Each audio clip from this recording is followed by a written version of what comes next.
Hey guys, welcome to another vlog of my UPSC preparation.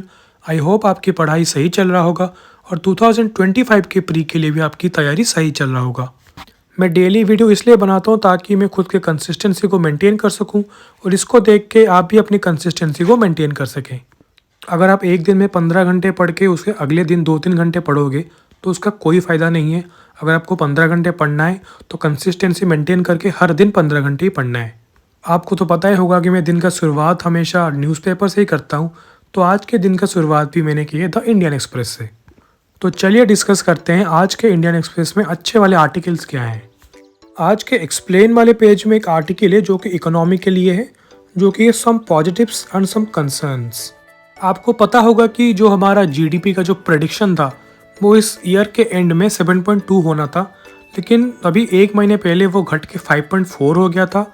अभी वो थोड़ा बढ़ के 6.6 पे आया है और बताया ये जा रहा है कि जो 6.5 का जो जीडीपी ग्रोथ है, this will help India to become the fastest growing economy in the world.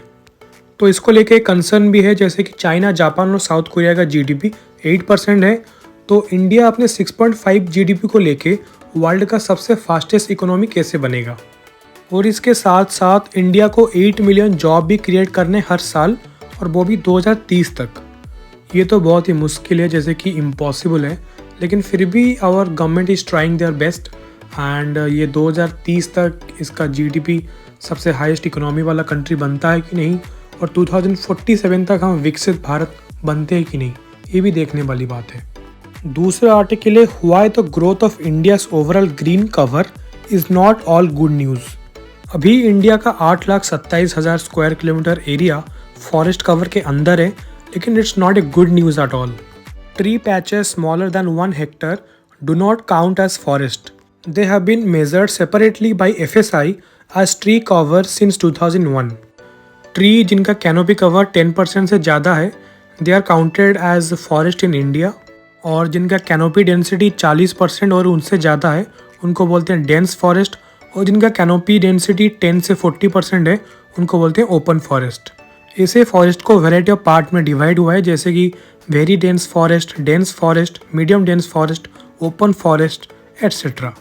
2021 से 2023 के बीच में total 4,000 square kilometre dense forest India से डिसअपेयर हो गया था, और 2013 से 2023 के अंदर ये नंबर 17,500 स्क्वायर किलोमीटर था, और 2003 से 2013 के अंदर ये 7,000 स्क्वायर किलोमीटर था। ये एक चिंता का विषय है और गवर्नमेंट को इसको लेके सीरियसली सोचना चाहिए। बस एक और आर्टिकल था जो कि क्लाइमेट चेंज के बारे में था, और इसको कंप्लीट करके मैंने थोड़ा ब्रेक लिया। अगर आपको डेली करंट अफेयर देखना हो तो मैं आपके लिए नया सीरीज़ लेके आया हूँ, और नहीं तो आप मुझे इंस्टाग्राम में भी फॉलो कर सकते हैं, जहाँ पे मैं डेली करंट अफेयर अपलोड करता हूँ। और इंस्टाग्राम का आईडी डिस्क्रिप्शन बॉक्स में है, माई जर्नी ऑफ यूपीएससी के नाम से। बस इसको कंप्लीट करके फिर मैंने किया अपना एनवायरनमेंट एंड इकोलॉजी, जिसमें मुझे अक्टूबर महीने का मैगजीन को ख़त्म करना था। इसमें मैंने मेंस के कुछ आर्टिकल्स पढ़े हैं, जैसे कि Jal Hi Amrit to incentivise state and UTs for efficient management of sewage treatment plants and to supply a high quality of treated water to everyone and enable reuse for various purposes like they can be used for construction, industry and irrigation. फिर Amrit 1.0 and अमृत 2.0, इन दोनों के बीच में difference क्या है और इनका की initiative क्या है। एनवायरनमेंट एंड इकोलॉजी में questions mostly current affair based आएंगे, तो मैं आप सबको यही बोलूँगा कि आप डेली न्यूज़पेपर और डेली मैगजीन पढ़िए। जैसे कि अभी क्लाइमेट चेंज हो रहा है और इससे ग्लोबल टेम्परेचर भी बढ़ रहा है, और सारे COP समिट हुआ था, COP 29 अजरबैजान बाकू में, उसके बारे में ये सब जान सकते हैं आप। फिर इसको कंप्लीट करके जैसे मैं रोज़ करता हूँ डेली करंट अफेयर, मैं उसको पढ़ने बैठ गया। पहला टॉपिक ये किया कि तमिलनाडु की सरकार ने जो हीट वेव है उसको एक स्टेट स्पेसिफिक डिजास्टर का नाम दिया है। इस टॉपिक के बारे में मैंने एक अच्छा सा वीडियो बना के यूट्यूब में अपलोड किया है, आप जाके वहाँ पे देख सकते हैं। उसके बाद किया Papua New Guinea. It is lies in the south western Pacific. It include the eastern half of the New Guinea and many small offshore islands. Its neighbouring countries are Indonesia, Australia and Solomon island. यहाँ के लोग mostly English language use करते हैं, जो कि एक government language है, और ये कंट्री मोस्टली एक मोनार्की है, और ये एक मेंबर है कॉमनवेल्थ का। इनके गवर्नमेंट के हेड प्राइम मिनिस्टर है, इनके कैपिटल है पोर्ट मोरेस्बी। देन किया है frost. It is a water vapour और water in gas form that become solid. Areas that have a lot of fog often have heavy frost. Frost forms when an outside surface cools past the dew point. Frost is common in low-lying areas. Frost usually forms at night when the air temperature is cooler. Total 4 type के हैं, जैसे कि radiation frost, advection frost, window frost and rime. Then किया है mount Lewotobi laki laki. It is located on the Flores Island. It is a volcanic mountain situated in the eastern Nusa Tenggara province of Indonesia. It is a part of a twin volcano system that the local resident perceive as the male and female mountains. The two mountains are classified as stratovolcanoes. It is also situated along the Ring of Fire in the Pacific region. Then Kalka-Simla railway line. It is a narrow gauge railway in the North India which traverses a mostly mountainous route from Kalka to Simla. It was built in 1898 to connect Simla. The 96-kilometer long single track line, often called the toy train line, it passes through 18 stations, 102 tunnels and 850 bridges. Then Gobind Sagar Lake. It is a mandated reservoir located in the Una and Bilaspur district of Himachal Pradesh. It is named in the honor of Guru Gobind Singh, the 10th Sikh Guru. Then किया है Zambia. It is a landlocked country in the South Central Africa. It is situated on a high plateau and takes its name from the Zambezi River, which drains all but a small northern part of the country. The bordering countries are DRC, Zimbabwe, and Botswana. Zambia's economy is heavily dependent on the mining, particularly on copper. Its capital is Lusaka. Then Horn of Africa. It is easternmost extension of African land. It comprises of the countries like Djibouti, Eritrea, Ethiopia and Somalia. It is also known as Somalian Peninsula. Then Sutlej River. It is the longest of the 5 tributaries of the Indus River. It is also known as Satadri. It is located to the north of the Vindhya Range, east of the Pakistani Central Makran Range and south of the Hindu Kush region. It rises on the north slope of the Himalayas in Lake Rakastal in southwestern Tibet at the elevation above 15,000 feet. बस आज के current affair में इतना ही था. फिर इसको complete करके मैंने चालू कर दिया एक लगाना मॉक टेस्ट. आज मैं 2 मॉक टेस्ट लगाने वाला हूँ, जो कि ये पहला वाला सुबह लगा रहा हूँ और दूसरा वाला रात को लगाऊंगा. एक मॉक टेस्ट लगाने के बाद मैं भी जो भी सारे क्वेश्चंस गलत है उसको उसके साइड वाले कॉपी में नोट डाउन कर लेता हूँ ताकि उसको बाद में पढ़ के याद रख सकूँ.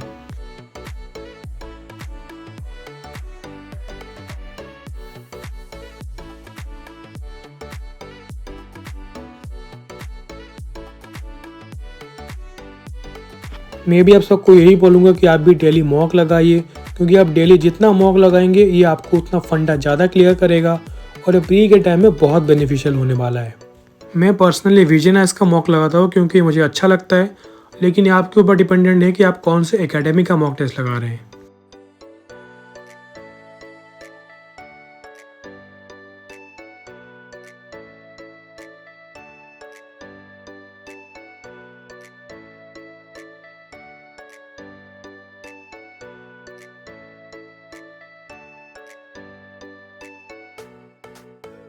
फिर 2 घंटे मॉक लगा के सारे क्वेश्चन जो गलत थे उसको सही करने के बाद मैंने थोड़ा ब्रेक लिया.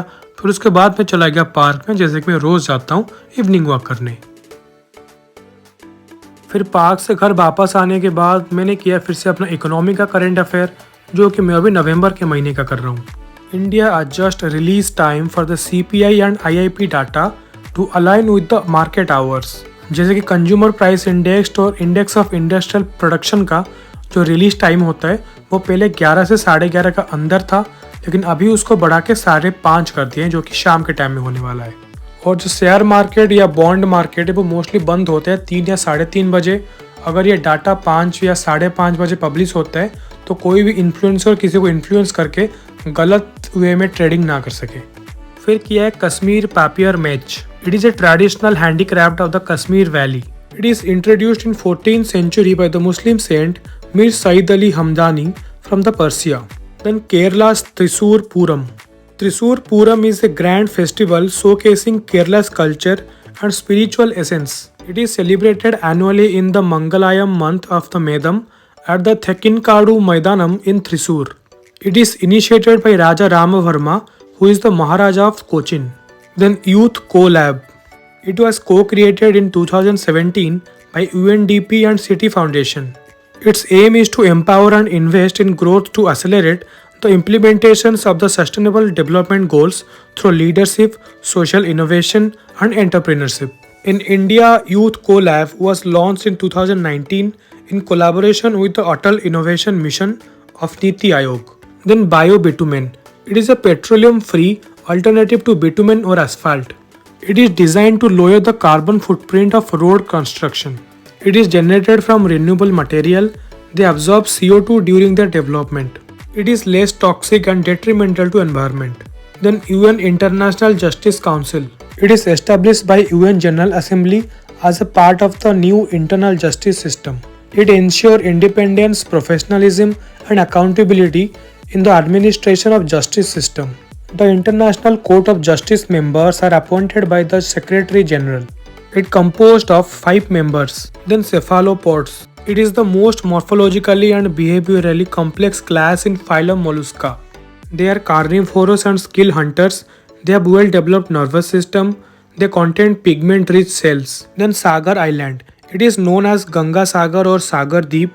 It is located in the Ganges Delta, lying on the continental shelf of Bay of Bengal. It consists of 43 villages. बस करंट अफेयर को ख़त्म करके थोड़ा ब्रेक लिया, फिर उसके बाद मैंने किया अपना इकोनॉमिक्स, जिसमें मैं कर रहा हूँ एग्रीकल्चर वाला चैप्टर, और इसमें किया है MSP, A2 cost, FL cost and C2 cost. जब भी आप इकोनॉमिक्स पढ़ रहे हैं आप भी ट्राई कीजिए कि करंट अफेयर बेस्ट ही पढ़िए, और जो भी प्रीवियस ईयर के क्वेश्चंस हैं उसको भी एक बार देख लीजिए। अगर आप इकोनॉमिक्स में ओनली अपने कॉपी या नोटबुक पढ़ रहे हैं तो उससे कुछ फ़ायदा नहीं होगा। आप ट्राई कीजिए कि ज़्यादा से ज़्यादा मॉक टेस्ट सॉल्व करें इकोनॉमिक्स के।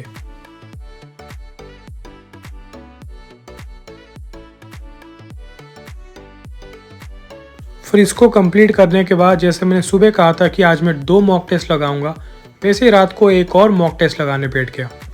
पहले मॉक टेस्ट लगाया, उसके बाद सारे गलत क्वेश्चन को एक कॉपी में नोट डाउन कर लिया, और रात के टाइम में इसको पढ़ के मैं सो गया ताकि वो अच्छे से याद हो सके।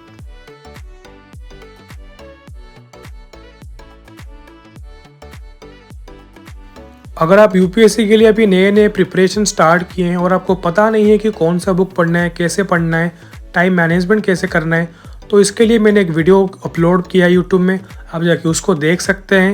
नहीं तो आप मुझे कमेंट सेक्शन में पूछ सकते हैं, मैं आपको ज़रूर हेल्प करूँगा इसमें।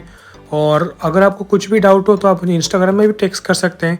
इंस्टा का आईडी डिस्क्रिप्शन बॉक्स में दिया गया है, और मैं इंस्टाग्राम में भी डेली करंट अफेयर अपलोड करता हूँ, तो आप डेली करंट अफेयर के अपडेट भी वहाँ से ले सकते हो।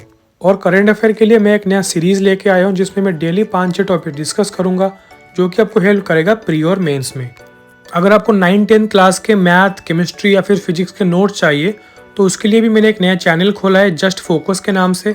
आप वहाँ पे जाके डेली इन सब चैप्टर के अपडेट ले सकते हो, और ये चैनल का लिंक मैं डिस्क्रिप्शन बॉक्स में दे दूँगा। आप वहाँ पे जाके वीडियो देख के चैनल को सब्सक्राइब कर सकते हो। और 2-3 दिन से मैंने अपना ऑप्शनल भी नहीं किए, तो यही सोच रहा हूँ कि पहले GS कंप्लीट हो जाए, फिर उसके बाद मैं करने बैठ जाऊँगा अपना ऑप्शनल। डेली वीडियो बनाने से मेरे को थोड़ा मोटिवेट से मिलता है कि मैं अपने कंसिस्टेंसी को मेंटेन कर सकूं, और आई होप ये भी आपको हेल्प करेगा कि आप भी अपने कंसिस्टेंसी को मेंटेन कर सकें। मेरे तरफ से आप सबको ऑल दी बेस्ट। आपकी पढ़ाई बहुत अच्छे चले, आपकी एग्ज़ाम बहुत अच्छा हो। Best wishes from my side. तो ये था आज मेरा पूरा दिन का स्केड्यूल, जिसमें मैंने लगभग आज 15 घंटे का अपना स्केड्यूल कंप्लीट किया है। अगर आपको ये वीडियो अच्छा लगा हो तो प्लीज़ लाइक कीजिए, शेयर कीजिए एंड कमेंट कीजिए, और ऐसे वीडियोस देखने के लिए आखिरी में चैनल को सब्सक्राइब भी ज़रूर कर दीजिए।